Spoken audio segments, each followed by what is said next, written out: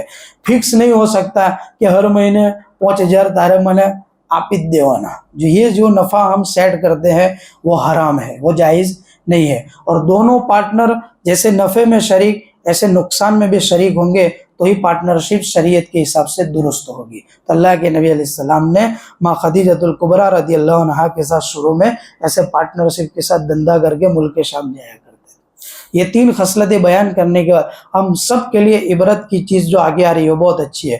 فرماتے اللہ تعالیٰ فَأَمَّا الْيَتِيمَ فَلَا تَقْهَرْ، سو جو یتیم ہو اس کو مت دبا.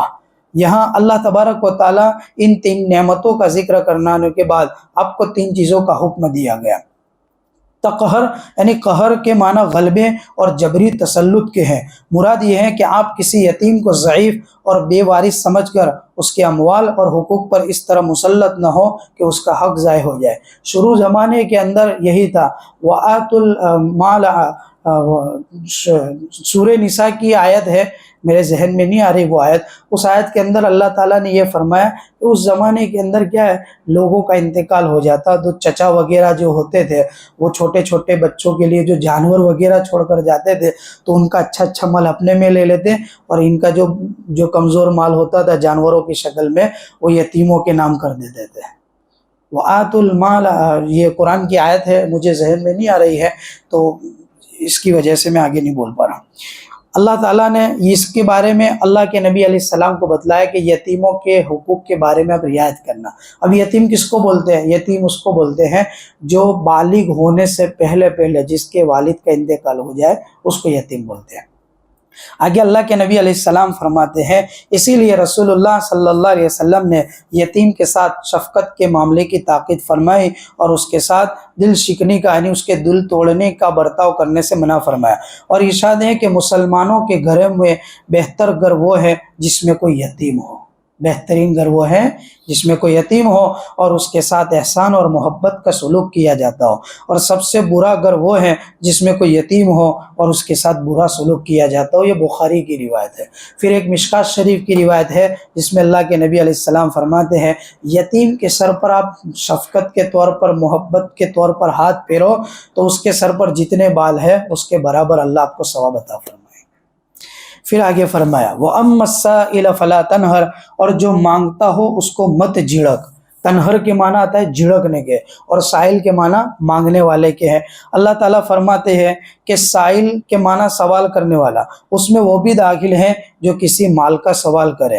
یعنی ہمارے یہاں جو فقیر وغیرہ آتے ہیں تو ہمیں لگتا ہے ہٹا کٹا ہے تو خالی بزنس کر رہا ہے، جیسے آج کل ہے نا وہ ساؤنڈ ماؤنڈ لے کے فرسٹ کلاس ڈیجیٹل فقیر نکلتے ہیں تو ہم جو ان کو دیتے ہیں تو بھائی عذر کر دے، جھڑکے نہیں، ایسے کر کے وہ بھگانے کا نہیں، آرام سے اوڑے نتھی یار تمہیں پچھی آؤ جو یوں کر کے ہم ان کو آرام سے نہیں دینا ہے. تو جھڑکنے کا نہیں ہے نا، بھگانے کا نہیں، بلکہ آرام سے نرم الفاظ کے ساتھ ان کو آگے روانہ کر دینے کا. اب یہ مسئلہ میں یہاں مختصر بدلا دوں کہ آج کل یہ جو فقیر وغیرہ کے سسٹم ہے اور ابھی تو بھرمار ہو جائے گی، اور جو نکلتے ہیں ان کو زکوٰۃ صدقہ دے سکتے نہیں ہے. ان کے پاس اتنا بیلنس ہے کہ ان کے اوپر خود زکوٰۃ فرض ہو جاتی ہے بینک بیلنس. اور کتنے تو گوپال والے کی چائے والے کے اتنے فقیر جمع ہوتے ہیں کہ وہ خود سود پہ پیسے پھراتے ہیں، بیعت پہ پیسے پھراتے ہیں. ایسے فقیر ہیں، اب ان کو ہم دے رہے ہیں ہے نا. ہمارے آجو باجو میں کتنے ایسے غریب ہیں گھرانے جو روز مزدوری کرتے ہیں اور ان کے پاس کھانے کے ٹھکانے نہیں. کتنی بیوہ، کتنے غریب لوگ ہیں. ہم ان کا خیال کریں اور ان کو دیں. ہمارے پاس پچھلے سال ایک کارگزاری تھی کہ ہمارے محمد اسٹریٹ میں ایک مکان ایسا ہے کہ وہ کسی کو نہیں کہہ سکتے لیکن بہت زیادہ تکلیف میں ہے. ہم نے ان تک پہنچایا جو ہمیں کچھ پہنچانا تھا. تو ہم ایسا خیال کریں کہ ہمارے محلے میں، ہمارے بستی میں، ہمارے اڑوس پڑوس میں سے کتنے لوگ ہیں اور بغیر کہیں ان تک وہ مال پہنچا دیں. کریں گے انشاءاللہ. پھر آگے فرماتے ہیں بہتر یہ ہے کہ سائل کو کچھ دے کر رخصت کر دے اور نہیں دے سکتا تو نرمی سے عذر کر دے. اسی طرح کسی علمی مسئلے کا سوال کرنے والے کے جواب میں بھی سختی اور برے الفاظ سے کہنا ممنوع ہے، نرمی اور شفقت کے ساتھ جواب دینا چاہیے۔ یعنی جو علماء ہیں ان سے اگر کوئی سوال کرے تو کیسے ٹیڑھا میڑھا کوئی بھی سوال کرے لیکن اچھے الفاظ سے اس کو جواب دے سکتے ہیں، لیکن اگر وہ زیادہ کچھ لمٹ کراس کر جائے تو پھر تھوڑا کچھ انجیکشن بھی دے سکتے ہیں۔ آگے فرمایا وَأَمَّا بِنِعْمَةِ رَبِّكَ فَحَدِّثْ، اور جو احسان ہے تیرے رب کا، یہاں نعمت سے مراد احسان ہے کہ جو تیرے رب کا احسان ہے، فحدث، سو اس کو بیان کر۔ اللہ کے نبی سے کہا جا رہا ہے کہ اللہ تعالیٰ نے آپ پر جو نعمتوں کی انوارات اور بارش کی ہے آپ اس کو کیا کیجئے، امت میں بیان کیجئے۔ یہی فرما رہے ہیں کہ مراد یہ ہے کہ اللہ تعالیٰ کی نعمتوں کا لوگوں کے سامنے ذکر کیا کرے کہ یہ بھی ایک طریقہ شکر گزاری کا ہے۔ یہاں تک کہ آدمی جو کسی آدمی پر احسان کرے اس کا بھی شکر ادا کرنے کا حکم دیا گیا ہے۔ ایک آدمی اپنے پر احسان کرتا ہے تو ہمیں بھی اس کے شکر ادا کرنے کا حکم دیا گیا ہے۔ حدیث میں ہے کہ جو شخص لوگوں کے احسان پر ان کا شکر ادا نہیں کرتا وہ اللہ کا بھی شکر نہیں کرے گا، یہ روایت ہے۔ ایک اور حدیث میں ارشاد ہے کہ جو شخص تم پر کوئی احسان کرے تو چاہیے کہ آپ بھی اس کے احسان کا بدلہ دو، اور اگر مالی بدلہ دینے کی طاقت نہیں تو یہی کرو کہ لوگوں کے سامنے اس کی تعریف کرو، یار بہت اچھا مونس ہے، تکلیف میں بہت کوماوش ہے، یہ الفاظ، تو یہ کیا ہو جائے گا، ایک احسان کا شکریہ ادا ہو جائے گا، کیونکہ جس نے لوگوں کے مجمع میں اس کی تعریف کی تو اس نے شکر گزاری کا حق ادا کر دیا۔ اب یہاں سے دو مسئلے ہیں وہ بتلاتا ہوں، پھر بات ختم ہو جاتی ہے۔ پہلا مسئلہ یہ ہے کہ ہر نعمت کا شکر ادا کرنا واجب ہے۔ مالی نعمت کا شکر یہ ہے کہ اس مال میں سے کچھ اللہ کے لیے اخلاص نیت کے ساتھ خرچ کرے، اور نعمت بدن کا شکریہ یہ ہے کہ جسمانی طاقت کو اللہ کے واجبات ادا کرنے میں خرچ کرے، اور علم اور معرفت کی نعمت کا شکر یہ ہے کہ اس کو دوسروں کو اس کی تعلیم دے۔ اب اللہ ہمیں مال دے رہا ہے تو روزانہ ہمارا یہ ہونا چاہیے کہ آج جو بھی کمائیں گے اس میں سے جو بھی ہماری نیت ہو اتنا پیسہ روز اللہ کی راہ میں کیا کر دینے کا، خرچ کرنے کا، یہ ہے اصل۔ دوسرا مسئلہ یہ آپ سب کے لیے بہت اچھا ہے، شاید آپ پہلی مرتبہ سنیں گے، سورہ والضحیٰ سے آخر کنان تک، یعنی والضحیٰ کی صورت سے لے کر سورہ ناس تک، یہ پیچھے کی جتنی بھی صورتیں ہیں ان تمام صورتوں کے ساتھ، ہر صورت کے ساتھ تکبیر کہنا سنت ہے، کیونکہ آج کل ہم پورا قرآن پڑھیں گے تو یہ صورتیں بھی آئے گی، تو ہمارے لیے ایک سنت زندہ کرنے کا موقع ہے۔ اور اس تکبیر کے الفاظ شیخ صالح مصری نے لا الہ الا اللہ واللہ اکبر بتلائے ہیں۔ اب یہاں علامہ ابن کثیر نے ہر صورت کے ختم پر اور امام بغوی نے ہر صورت کے شروع میں ایک مرتبہ تکبیر کہنے کو سنت کہا ہے۔ دونوں میں سے جو صورت بھی اختیار کرے سنت ادا ہو جائے گی۔ میں کہتا ہوں شروع میں پڑھنا چاہیے، جیسے میں سورہ والضحیٰ شروع کروں تو پہلے پڑھیں گے لا الہ الا اللہ واللہ اکبر، بسم اللہ الرحمن الرحیم والضحیٰ واللیل اذا سجا، پھر اس کے نیچے کی صورت آئی تو واپس لا الہ الا اللہ واللہ اکبر، بسم اللہ الرحمن الرحیم الم نشرح لک صدرک، تو یہ سنت زندہ ہوگی، تو اس کے الفاظ یاد ہو جائیں گے۔ پڑھیے میرے سے لا الہ الا اللہ واللہ اکبر، تو ایک نئی سنت زندہ ہوئی نا، اور معلوم بھی ہوئی نے کہ قرآن کی تلاوت میں سورہ والضحیٰ سے سورہ ناس تک پڑھے تو اس کے شروع میں یا آخر میں اس طرح کی تکبیر کہنا یہ بھی سنت ہے۔ اللہ تعالی ہم تمام کی جانب سے اور پوری امت کی جانب سے ہمارے آقا حضرت محمد رسول اللہ صلی اللہ علیہ وسلم کو بہترین بدلہ عطا فرمائے، اور اللہ تعالیٰ اس درس قرآن میں جتنی بھی باتیں سنے شکر کی اور سائل کے متعلق، یتیم کے متعلق، اور اسی طریقے سے قرآن کی ان صورتوں کے متعلق اللہ تعالیٰ ہمیں اس پر عمل کی توفیق عطا فرمائے۔ سبحان اللہ۔